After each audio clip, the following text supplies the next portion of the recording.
ಕೂಲಿ ಮಾಡಲಿಕ್ಕೆ ಅಂತ ಬಂದಂಥ ಆದಿತ್ಯನ ತಂದೆ ಹೇಳಿದಂಥ ಮಾತು, 50 ರೂಪಾಯಿ ಕೇಳ್ದ, 100 ರೂಪಾಯಿ ಕೊಟ್ಟೆ ಅಂತ. ಅವನಿಗೆ ತೀವ್ರವಾಗಿ ಗಾಯಗೊಂಡಿದ್ದಾನೆ. ಆಸ್ಪತ್ರೆಯಲ್ಲಿ ಸಾವು ಬದುಕಿನ ನಡುವೆ ಹೋರಾಟ ಮಾಡ್ತಾ ಇದ್ದಾನೆ. ಹೆಂಗೋ ದೇವ್ರ ದಯೆಯಿಂದ ಬಚಾವಾದರೆ ಸಾಕು ಅಂತ. ಆಗಲೇ ತಪ್ಪಾಗಿ ಹೇಳಿದೆ ನಾನು, ಅಂದರೆ ಹೋಗೇ ಬಿಡ್ತು ಅವನ ಜೀವ ಅಂತ. ಖಂಡಿತವಾಗಲೂ ಇಲ್ಲ. ಆತ ಸಾವು ಬದುಕಿನ ನಡುವೆ ಹೋರಾಟ ಮಾಡ್ತಾ ಇದ್ದಾನೆ. ನಿಜಕ್ಕೂ ಈ ಕೂಲಿ ಕಾರ್ಮಿಕರ ಮಗ ಸತ್ತಿರುವಂಥದ್ದು ಪ್ರವೀಣನ ಕತೆ. ಪ್ರವೀಣ್ ನೋಡಿ ಪಾಪ, ಅವರು ಕೂಲಿ ಮಾಡಿ ಮಗನ ಓದಿಸ್ತಾ ಇದ್ರು. ಅವನು ಕೂಡ ಇಂಜಿನಿಯರಿಂಗ್ನ ಈ ಗೌರ್ಮೆಂಟ್ ಸೀಟ್ ಪಡೆದಿದ್ದ. ಕಡು ಬಡತನದಲ್ಲಿ ಇಂಜಿನಿಯರಿಂಗ್ ಓದ್ತಾ ಇದ್ದ. ಮನೆಯಲ್ಲಿ ತುಂಬಿರುವಂಥ ಬಡತನ.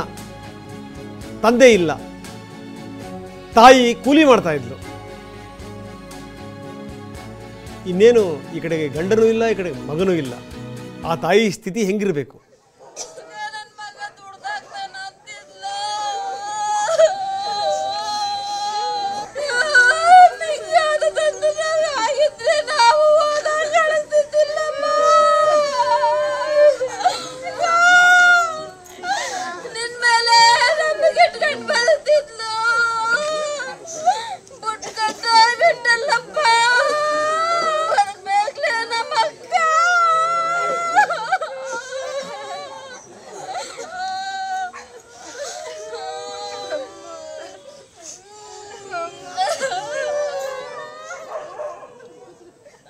ನೋಡಿ ಅವ್ರ ಕುಟುಂಬದವ್ರು ಯಾವ ರೀತಿ ಅಳ್ತಾ ಇದ್ದಾರೆ, ಕರಿತಾ ಇದ್ದಾರೆ. ಏನು ಕರೆದ್ರೂ ಕೂಡ ಮನೆಯ ಮಗ ಬರಲಿಕ್ಕೆ ಸಾಧ್ಯವೇ ಇಲ್ಲ. 21 ವರ್ಷ. ಇನ್ನೊಂದು ವರ್ಷಕ್ಕೆ ಆತನ ಇಂಜಿನಿಯರಿಂಗ್ ಮುಗಿತಾ ಇತ್ತು. ಇನ್ನೊಂದು ವರ್ಷಕ್ಕೆ ಮಗ ಇಂಜಿನಿಯರ್ ಆಗ್ತಾನೆ, ನಮ್ಮ ಕಷ್ಟ ನಷ್ಟಗಳನ್ನೆಲ್ಲ ಪರಿಹರಿಸಿಬಿಡ್ತಾನೆ, ಮನೆಗೊಂದು ಆಧಾರ ಆಗಿಬಿಡ್ತಾನೆ ಅನ್ನುವಂಥ ಕನಸು, ಕನವರಿಕೆ. ಆ ಕನಸು ಕನಸಾಗಿಯೇ ಉಳಿದು ಬಿಡ್ತು. ಜೊತೆಗೆ ಏನು ಗೊತ್ತಾ, ಆ ಕನಸಿನ ಜಾಗದಲ್ಲಿ ಬಂದು ಕೂತಿದ್ದು ನೋವು, ಯಾತನೆ. ಇಡೀ ಕುಟುಂಬ ಗೋಳಾಡ್ತಾ ಇದೆ.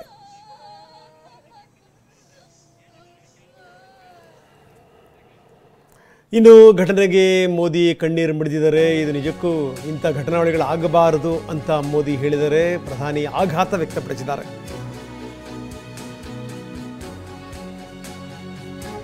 ಮೃತರ ಕುಟುಂಬಕ್ಕೆ ತಲಾ 2 ಲಕ್ಷ ರೂಪಾಯಿ ಪರಿಹಾರವನ್ನು ಕೂಡ ಘೋಷಣೆ ಮಾಡಿದ್ದಾರೆ ಪ್ರಧಾನಮಂತ್ರಿ. ಗಾಯಾಳುಗಳಿಗೆ 50,000 ರೂಪಾಯಿಯನ್ನು ಘೋಷಣೆ ಮಾಡಿದ್ದಾರೆ. ಇನ್ನು ರಾಜ್ಯ ಸರ್ಕಾರವೂ ಕೂಡ ಅಷ್ಟೇನೆ ಸತ್ತವರ ಕುಟುಂಬಕ್ಕೆ 5 ಲಕ್ಷ ರೂಪಾಯಿ ಪರಿಹಾರವನ್ನು ಘೋಷಣೆ ಮಾಡಿದೆ ರಾಜ್ಯ ಸರ್ಕಾರ.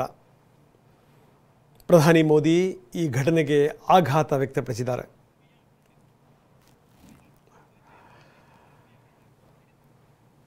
ಪ್ರಧಾನಮಂತ್ರಿಗಳ ನಿಧಿಯಿಂದ ಇವರಿಗೆ ಪರಿಹಾರವನ್ನು ಘೋಷಣೆ ಮಾಡಿರುವಂಥದ್ದು. ಇನ್ನು ರಾಜ್ಯ ಸರ್ಕಾರ ಕೂಡ ಯಾರು ಮೃತಪಟ್ಟಿದ್ದಾರೆ ಅವರಿಗೆ 5 ಲಕ್ಷ ರೂಪಾಯಿ ಪರಿಹಾರವನ್ನು ಘೋಷಣೆ ಮಾಡಿದೆ. ನಿನ್ನೆ ನಾಯಕರ ಹಿಂಡು ದಂಡು ಕೂಡ ಹೋಗಿದೆ ಘಟನಾ ಸ್ಥಳಕ್ಕೆ. ನಿಜಕ್ಕೂ ಅವರ ಸ್ಥಿತಿಗತಿಗಳನ್ನು ನೋಡಿ ಸ್ವಲ್ಪ ಹೆಚ್ಚೇ ಕೊಡಬೇಕು ರಾಜ್ಯ ಸರ್ಕಾರ, ದಯಮಾಡಿ.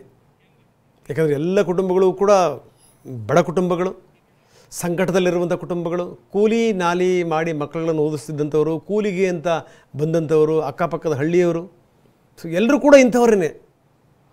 ಇದು